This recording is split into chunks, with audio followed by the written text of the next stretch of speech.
This morning God is speaking to you. கர்த்தர் இந்த காலை வேளையில் உங்களோட பேசுகிறார். If you feel that you are very small in the eyes of people, in the eyes of the world, in the eyes of the men around you, God is speaking to you today. இந்த காலை வேளையிலே நான் எல்லாரும் என்ன ஒரு சின்ன பொருளா பார்க்கறாங்க. என் ஜனத்தின் மத்தியிலே, சபையின் மத்தியிலே எல்லாரும் என்னை பார்க்கிறது ஒன்றுமில்லாமல் பார்க்கறாங்க. I am so small in the church. நான் சபையில ரொம்ப சின்னவனா இருக்கேன். I am so small in my work.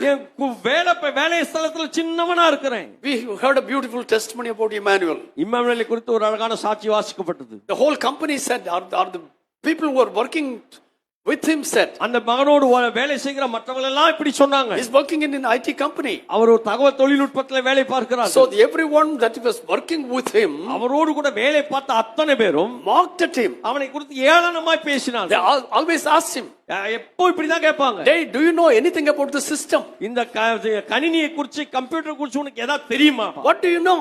உனக்கு என்ன தெரியும்? He was very much wounded in his heart. இத கேள்விக்கு வர அவன் இருதயம் காயப்பட்டது. He even wanted to give up the job. ஒருவேளை வேலை கூட விட்டுறலாம் நிலைமைக்கு ஒருவேளை வந்துட்டார். But thank God, ஆனா கர்த்தருக்கு ஸ்தோத்திரம், among all of those people, அந்த அத்தனை பேரின் நடுவிலே he was made the leader of the team. அவர்களுக்கெல்லாம் அந்த குழு தலைவனாக கர்த்தரால் ஏற்படுத்தப்பட்டார். Hallelujah. Hallelujah. Do you feel so low about yourself? இந்த காலை வேளையில் உன்னை குறித்து நீயே தாழ்வா நினைச்சிருக்கியா? Low esteem about yourself? உன்னை குறித்து தாழ்வு மனப்பான்மையிலே காணப்படுற, ஐயோ நான் யார், எனக்கு என்ன செய்ய தெரியும், என்ன செய்ய தெரியும்?